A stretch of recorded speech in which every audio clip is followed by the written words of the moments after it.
HMR은 아마 다 아실 것 같은데 그래도 한번 짚고 넘어가려고 하는데요. 홈밀 리플레이스먼트라고 해가지고 가정 간편식, 가정 대체식, 대용식 정도로 보시면 될 것 같은데 도시락이나 샌드위치 같이 그냥 바로 섭취가 가능한 즉석 섭취 식품, RT라고 하는데 그 식품과 즉석밥이나 즉석죽, 레토르트 제품 같은 이제 간단하게 데워서만 먹을 수 있는 RTH, 냉동 만두나 냉동 돈가스, 볶음밥 같이 간단하게 조리만 거쳐서 먹을 수 있는 RTC, 그리고 요즘에 나오는 밀키트까지 모두 HMR 상품군으로 볼 수 있습니다. HMR은 1981년에 오뚜기 3분 카레 나온 때부터 이제 시작을 했다고 해요. 그때는 이제 편의성, 간편성 이런 걸 위주로 상품이 오뚜기 3분 카레를 시작으로 그 오뚜기가 처음에 3분 카레를 냈을 때 1년에 거의 400억 정도의 매출을 냈다고 하는데 그 이후에 오뚜기 3분 짜장이 잇따라 출시됐고 CJ의 햇반 그리고 그 이어서 농심이랑 오뚜기의 밥 종류들이 나오면서 1세대는 이제 간편하고 편리한 상품들 위주로 많이 나왔었습니다. 그 이후에 2세대 때는 냉동식품이 많이 나왔는데 냉동 만두나 냉동 스파게티 같은 그런 냉동 식품들이 많이 나왔고요. 3세대 때는 1세대랑 2세대 때 그런 상품들을 다양하고 이제 다변화해서 컵밥이나 국물 요리, 한식 반찬 같은 상품들이 많이 나왔습니다. 최근에 이제 4세대 때는 유통업체 PB나 유명 셰프랑의 이제 콜라보 상품들이 나오면서 프리미엄이라는 키워드를 갖기 시작했어요. 그래서 이제는 소비자가 HMR을 그냥 간편하고 편리해서 먹는 시대는 아닌 것 같습니다. HMR 시장은 작년에 4조를 기록했다고 하고 2022년에는 5조 그리고 2025년에는 10조를 보고 있다고 해요. 이 그래프만 봐도 이제 얼마나 성장하고 있는 시장인지 알 수 있는데 4조 원이 되는 시장의 기업별 점유율은 제일제당이 이제 햇반 나온 데인데 제일제당이 44%, 오뚜기가 아까 3분 카레로 시작한 그 기업이 31%, 동원이 7% 정도의 점유율을 가지고 있다고 합니다. HMR이 이렇게 크게 된 배경에는 첫 번째는 이제 기술력이라고 볼 수 있는데 생산 공장의 설비랑 기술 발달로 인해서 이제 맛의 품질이 많이 개선이 됐다고 해요. 그래서 예전에는 이제 가정 간편식이면 맛이 없다라는 그런 인식을 깨고 이제는 맛이 보장되고 그리고 제조랑 포장 기술력이 향상됐고 이제 가정에서도 쉽게 전자레인지나 에어프라이가 이제 흔해졌잖아요. 그렇기 때문에 간편하게 집에서 조리할 수 있는 그런 기술력의 향상이 첫 번째 배경이 됐고 두 번째는 1인 가구의 증가인데 1인 가구가 전체 가구의 한 30% 정도 된다고 해요. 그러면서 이제 혼족이나 혼코노미 이런 말들이 생겼는데 혼밥, 혼술, 혼코노, 혼영 이런 말들이 이제 1인 가구들의 소비 패턴을 뜻하는데 그렇게 1인 가구들이 늘면서 혼코노미족들의 소비가 또 많이 늘어났다고 볼 수 있습니다. 세 번째로는 여성의 경제활동이 증가했다는 건데 여성의 경제활동 비율이 매년 늘어나고 있는 추세라고 해요. 기혼 여성들의 경제활동의 비율은 늘어나고 이제 전업주부의 비율은 점점 감소하고 있는데 워킹맘들이 늘어나면서 퇴근 후에 가족들을 위한 식사를 위해서 HMR 구매하는 경우가 많이 늘어나고 있다고 합니다. 그리고 네 번째가 이제 마켓의 변화인데 예전에 마켓이라고 하면 동네 슈퍼가 다였잖아요. 근데 이제는 편의점 그리고 대형 마트로 마켓이 이동됐고 온라인에서도 구매를 많이 하면서 온라인 쪽으로도 마켓이 변화했고 최근에는 이제 새벽 배송, 샛별 배송, 쓱 배송 이런 오늘 시키면 오늘 저녁에 오고 오늘 저녁에 시키면 내일 새벽에 받을 수 있는 이런 배송 시스템이 늘어나면서 이런 신선식품이나 식품 쪽으로 매출이 많이 늘 수 있는 배경이 되었다고 봅니다. 네, 이렇게 앞서 말씀드린 성장 배경과 트렌드에 이어가지고 4세대 HMR 어떻게 변화하고 있는지 보면요. 크게 세 가지 요인 잡아봤습니다. 프리미엄하고 신선 밀키트, RMR 이렇게 세 가지 포인트 잡아봤는데 우선 포미족을 겨냥한 프리미엄군 HMR인데요. 간편하고 편하다 이제 그 내용을 넘어서 프리미엄으로 이제 백화점에서도 하나의 전문관으로 입점해서 판매가 되고 있고 사골국이나 설렁탕이나 삼계탕 같이 영양가 있고 제대로 챙겨 먹을 수 있는데 간단한 그런 상품들이 나오고 있습니다. CJ에서 나온 고등어 구이는 이제 기존에 집에서 생선 구워 먹기 되게 힘들잖아요. 네, 이제 집에서도 쉽게 HMR로 생선 구이를 먹을 수 있게 되었고 먹을 수 있게 되었습니다. 밀키트 시장은 아마 HMR 시장에서 가장 급격하게 성장하고 있는 시장 중에 하나일 것 같은데요. 혼자 음식 해 먹으려면 뭐 양파 반 개, 당근 반 개 이렇게 필요한데 그렇게는 사실 사기가 힘들잖아요. 밀키트는 필요한 만큼만 식재료가 담겨져 있어가지고 버리는 재료가 없고 비용도 적게 들고 거기에 신선하고 영양까지 더해지니까 점점 크고 있는 시장으로 볼 수 있는 것 같습니다. 밀키트 시장 규모가 작년에 400억 원에서 400억 원으로 크게 성장하면서 2023년에는 7천억 원까지 오를 것이라고 전망을 본다고 합니다. 또 하나 포인트가 RMR인데 개인적으로도 좀 주목하고 있는 포인트 중에 하나입니다. 레스토랑 밀 리플레이스먼트라고 해서 유명 맛집을 안방에서 즐긴다는 컨셉인데요. CJ제일제당 같은 경우는 지난해에 특급 호텔 셰프 12명을 영입을 했다고 해요. 유명 셰프가 중심이 돼서 RMR을 연구하고 유명 맛집에 버금가는 코다리찜이나 민대구탕 같은 그런 기존에 없던 HMR 제품을 많이 만들었고요. 이마트 피코크 같은 경우는 고수의 맛집이라는 타이틀로 이제 판매를 하고 있는데 홍대 초마짬뽕이라고 유명한 중식당이 있는데 그 중식당에 있는 상품을 개발하는 걸 시작으로 무교동 낙지나 남원추어탕 같은 상품을 내놓았고 최근에는 미쉐린 스타 맛집인 서교동 중식당인 진진의 멘보샤 상품도 출시했다고 합니다. 연남동의 유명한 쌀국수집인 소이연남은 마켓컬리에서 출시를 했고요. 갤러리아 백화점은 고메이 494 브랜드로 이제 최고급 한우 브랜드 강진매구에서 사골곰탕이나 설렁탕, 꼬리곰탕 등을 출시를 했습니다. HMR과 일반 조리 프로세스의 비교입니다. 예. 그냥 단순하게 비교를 해봤고요. 일반 조리를 하기 위해서 가장 첫 번째로 해야 될 게 어떤 걸까요? 그렇죠. 예. 식재료를 구입해야겠죠. 예. 사실 혼자 사는 사람들은 식재료 구입하는데 굉장한 에너지를 소비를 해야 됩니다.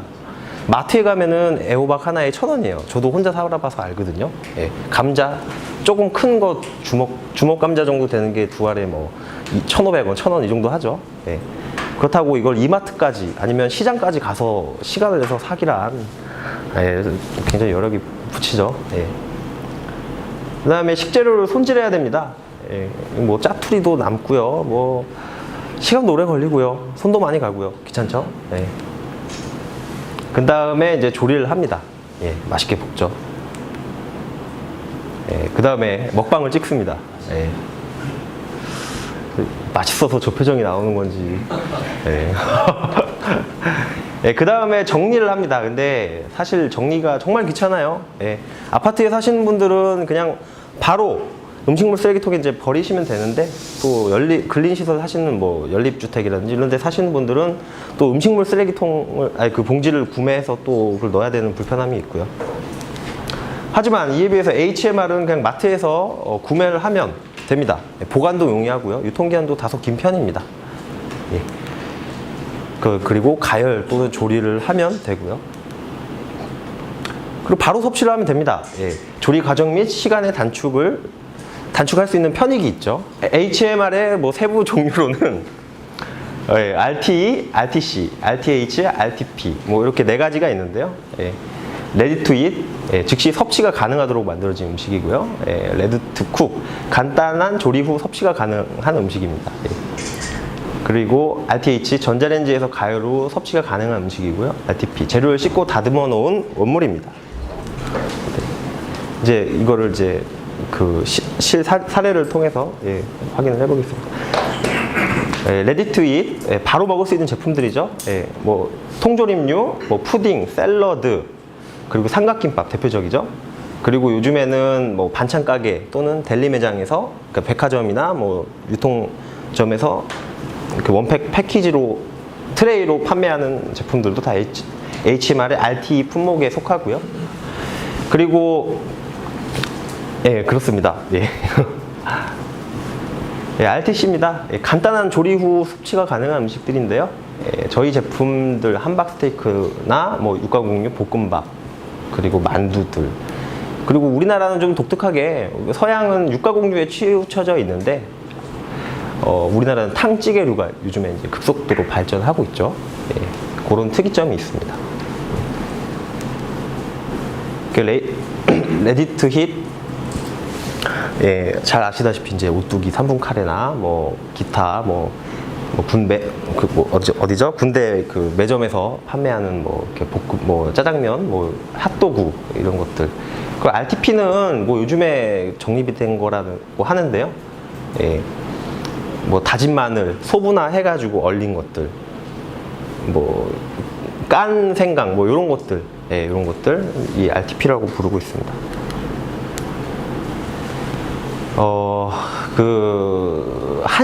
아까도 말씀드렸겠지만 이제 한국에 맞는 한국인의 식생활 문화가 녹아져 있는 HMR에 대한 개념이 아직까지도 정립된 게 없습니다.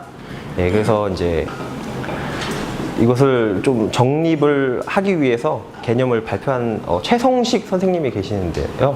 2008년 이마트에서 최초로 HMR 도입하였고요. 델리 코너 그리고 HMR 뭐 상품을 도입을 한 분이십니다. 그분이 이제 정의하시기를 간편하게 한 끼를 대체하면서도 가정식이 주는 영양분을 고루 갖춘 음식이다. 예, 그렇게 말씀을 하셨습니다. 예. 그래서 HMR의 관점의 변화가 있었죠. 예전에는 어떤 식품을 판다라는 그런 개념에서 식사를 판다라는 의미로 인식이 전환하게 되었습니다. 여기서 여러분께 한번 질문을 좀 드리겠습니다. 예. 핫도그는 HMR일까요? 아니라고요? 아, 진짜 아닌 것 같으세요? HMR이에요? 예. 아까 제가 뭐 RTE에 핫도그를 넣어놨죠? 예. 근데 한국인의 관점, 한국인 식문화를 반영한 HMR의 개념에서는 핫도그는 HMR이 아닙니다. 하지만 광의의 의미에선 HMR이 맞고요. 예. 개념이 정립된 게 없습니다. 예. 왜냐면 간식이지 한 끼의 식사로는 사용할 수가 없죠. 예. 짜장면, 배달되어 오는 짜장면 HMR일까요? 분명 요리를 했는데. 배달을 잘. 네? 배달을 잘. 그렇죠. 하지만 어떤 매장에서 먹는 게 아니라 가정식을 대체할 수 있는 어떤 그런 부분이 있기 때문에 HMR이라고 분류를 하고 있습니다. 아, 그건 물론 이제 최성식 선생님이 예, 그렇게 분류를 하고 계시고요. 그분이 분류를 하는 대로 다 다른 건가요? 아니, 정립된 게 없어서, 예, 정립된 게 없어서 이제 그렇게, 예. 그러니까 이런 관점도 있다라고 예, 보시면 되는 겁니다. 예. 예, 이런 이제 HMR이 발전하는 국가들의 공통점을 꼽아보자면 1인당 국민소득이 1만 5천 불 이상입니다. 예. 보통 이제 뭐 개발도상국 이상인 국가에서 많이 이제 발전을 하게 되고요. 1인 가구 비중 20% 이상, 그리고 뭐 여성 경제 참여율이 굉장히 높은 민주화된 국가들, 그리고 실업률이 낮아서 모두가 바쁜 그런 나라들. 예. 외식을 의식을 하지 않을 수가 없습니다. 예. 같은 예를 들어서 레트로트 제품인 파스타를 팔아도 현재 시중에서 가격 형성이 얼마나 되어 있나, 우리는 얼마의 가격을 책정 프라이싱 해야 되나를 생각하고 있고, 그 마지노선은 이제 외식 비용의 60%에서 70%면 고객이 구매를 하겠다. 그게 심리적인 마지노선이다라고 생각을 하고 프라이싱을 거의 이 정도 수준에서 맞추고 있습니다. 만약에 저희가 생산하는 제품의 질이 외식 수준만큼 따라간다면 좀 더 올려도 가능하겠죠. 예. 또는 아예 낮추던지죠. 예. 한국의 거울은 일본이거든요. 예. 한 발 앞선 일본 거울이죠. 예. 일본 같은 경우에는 이제 버블 경기가 시작하는 지점까지 이제 외식업이 발달을 하게 됩니다. 그 다음부터 이제 하락세 추세에 있고요. 그리고 그 하락세만큼 그 외부화율이 좀 높아집니다. 예. 외부화율이 뭐냐면은 뭐 반찬 가게라든지 뭐 델리 매장에서 사는 예, 그런 이제 트레이 형태의 음식들을 예, 일컫고요. 예, 한국도 이렇게 되지 않을까. 예, 아직 근데 외식 산업의 성장 동력은 아직 남아 있다. 모멘텀은 살아 있다라고 생각을 하고 있고요. 예. 그래서 일본은 지금 현재 어떤 소비자들의 외식 소비 형태가 굉장히 양극화가 되어 있습니다. 아예 고가격 고품질이냐, 아니면 아예 패스트푸드 화냐, 그렇게 되고 있고요. 그리고 고가격대에서는 이제 정서를 중시한 감성 서비스, 뭐 이렇게 문화를 향유할 수 있는 그런 공간으로서 발전을 하고 있고요. 또 뭐 현대인들의 시간을 보존해주는 뭐 그런 기능들을 중시한 빠른 서비스들이 또 발전을 했습니다. 그래서 일본 같은 경우에 이제 뭐 대표적인 기업들을 꼬집어서 이제 말씀드리자면은 우카이 그룹이라고 정말 이제 굉장히 고급 음식점이죠. 예. 여기서는 그냥 음식만 파는 게 아니라 그 음식점 주변의 경관까지도 다 조성을 해서 거의 오감에 가까운 그런 서비스를 제공하고 있고요. 그리고 조조엔이라는 데는 이제 야끼니쿠 대명사, 우리나라로 치면 뭐 최고급 한우 집이겠죠. 예. 아무래도 그 타겟 포지셔닝이 그렇다면 타겟도 최고급 최고위층일 거지 않습니까? 구매력 있는. 그렇기 때문에 연계해서 골프 대회를 주최를 합니다. 예, 그런 소비자층을 노리고 그런 미디어 홍보도 하고 있고요. 반대로 이제 저가 시장에서는 젠시오 그룹의 이제 스키야라는 브랜드에서는 우동 한 그릇에 2,280엔, 우리 돈으로 뭐 한 3,000원 중반대 되겠죠? 예, 지금 뭐 9대1 정도 하는 걸로 알고 있는데, 예, 한 3,000원대로 지금 책정을 합니다. 일본이 국민소득이 거의 이제 3만 달러 후반대라고 하는 걸 볼 때, 요즘 엔저가 좀 있으니까요. 예, 굉장히 싼 가격이죠. 예. 그리고 쇠고기 덮밥은 이제 베이스라서 엄청 쌉니다. 근데 거기에 이제 추가적으로 토핑을 얹어서 가격을 얻는 형태로 매출을 좀 확보하고 있는 형국입니다. 예. 그 우리나라도 지금 약간 비슷하게 흘러가는 것 같아요. 국수 뭐 잔치국수집 가면은 거기서 뭐 조금 더 위에 상향의 스펙의 그 메뉴들이 있지 않습니까? 예. 결국에 뭐 2,500원짜리 잔치국수 먹으러 갔다 5,000원짜리 사 먹는 경우 많았습니다. 저도. 예.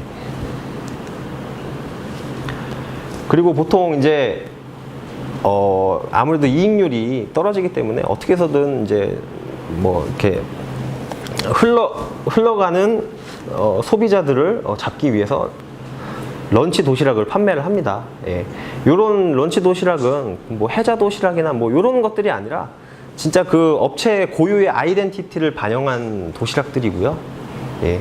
그리고 이런 도시락들을 그 매대를 따로 설치하고 출구 앞에 투고 매장처럼 그렇게 운영을 하고 있습니다. 예.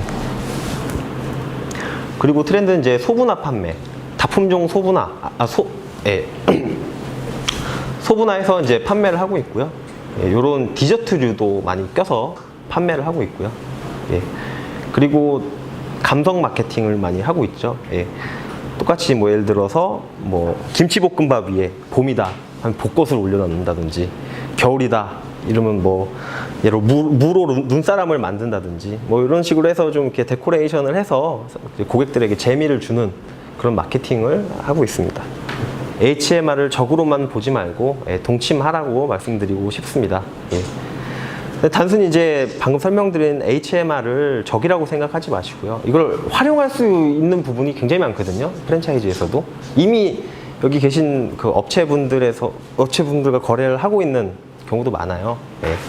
뭐 국수나무라든지 뭐 저기 뭐 저 미스터 피자, 여기 지금 오신 저기 J테이블 니뽕내뽕, 뭐 기타 등등 굉장히 많은데요. 예. HMR을 적극 활용하시는 것이 뭐 인건비 절감이나 고객 회전율을 제고하는데 좀 한몫을 할 거라고 저는 생각을 하고 있고요. 또 HMR 메뉴를 도입을 하게 되면 1인, 2인 창업이 가능해집니다. 예. 물론 뭐 업종마다 다르고 업태마다 뭐 다소 다른 게 있겠지만요. 예. 뭐 요즘에 김밥 천국 가면 거의 다가 HMR인 것 같아요. 예. 뭐 육개장부터 뭐 순두부 뭐 다 지금 원팩으로 돼서 그냥 부어서 가열만 해서 나오는 형태로. 예. 그리고 HMR을 이제 자사 아이덴티티가 반영된 도시락에 좀 접목을 해서 활용을 하셨으면 좋겠습니다. 예.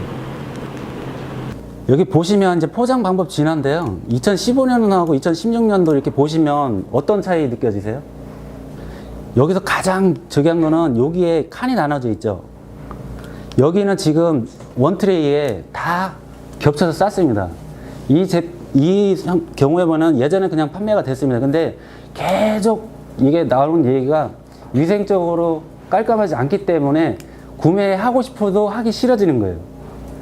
제가 있을 당시에도 요거를 갖다 칸을 이렇게 나눠서 이렇게 하고 싶었는데 그때 당시에 저는 이제 푸드에 있었고 이마트에서 납품가를 인상을 안 해주는 바람에 못했습니다. 근데 지금은 이걸 도입을 하게 됐죠. 어떻게 도입했는지 아십니까? 이게 저는 못했지만 이마트에 계신 부회장님이 지시하니까 바로 된 겁니다. 저는 그래서 저도 충분히 있을 당시에 고민했는데 안 들어주다가 이제 이걸 해라 하니까는 6가지를 팠죠. 가서 보시면 그러면 하얀색으로 다 바뀌어 있을 겁니다. 후에 이제 뒷장에서 강조하고 싶은 거는 테이크아웃 개념입니다. 그리고 배달 관련. 그러니까 어느 특정, 이게 이제 페트 플라스틱 용기를 나쁘다고 논하려고 하는 건 아니고요. 지금 이제 바뀌고 있는 게 지금 요즘에 계속 이슈되는 게 페트 용기에서 환경 호르몬 얘기 계속 나오잖아요. 지금 2020년 되면 유럽 쪽에서는 페트 계열은 사용 중지가 됩니다. 그리고 바뀌게 되는 게 지금 이제 알루미늄 쪽으로 많이 쓰고 있어요. 저희가 흔히 노출된 많이 쓰는 게 여러분 보시면은 캔맥주 드시죠? 알루미늄 캔으로 돼 있잖아요. 알루미늄이 안 돼 있는 게 없어요. 저희가 우유를 먹더라도 멸균 우유 보시면 스트로우 위에 보면은 빨대 들어가는 데 있잖아요. 알루미늄 들어가 있죠. 저희가 알루미늄이 안 들어가면 보존성이 안 돼요. 그러기 때문에 그게 바뀌는 거고, 플라스틱 쪽에서도 좋은 거 있어요. PLA라고 생분해 용기라고 있는데 그걸 쓰면 좋은데 가격이 엄청 비쌉니다. 그래서 그걸 이제 도입을 못 하는 거고, 이거를 도입한 거, 그 생분해 용기를 PLA 용기를 도입한 거는 PK 마켓 거기 가면은 그 용기를 도입했어요. 왜? 나중에 이거 이슈가 될까 봐 아예 선제적으로 그 비싸더라도 그걸 이제 사용하게 된 거죠. 그러니까 이제 알루미늄 자체가 지금은 많이 이제 업그레이드 해갖고, 영국에서는 1년에 몇 개 정도 팔리는지 아세요? 알루미늄 용기, 냄비. 1년에 2억 개 정도 팔립니다. 그게 우리나라로 이제, 그리고 이제 알루미늄 용기를 쓰는 거는 미국도 그렇고 선진국, 선진화되고, 저희가 그렇게 선진국이 될수록 그 사용률이 높고, 또 HMR 그렇게 군들이 많이 발달을 하더라. 그래서 저희들도 이게 이제 알루미늄 용기로 이제 많이 활성화되지 않을까.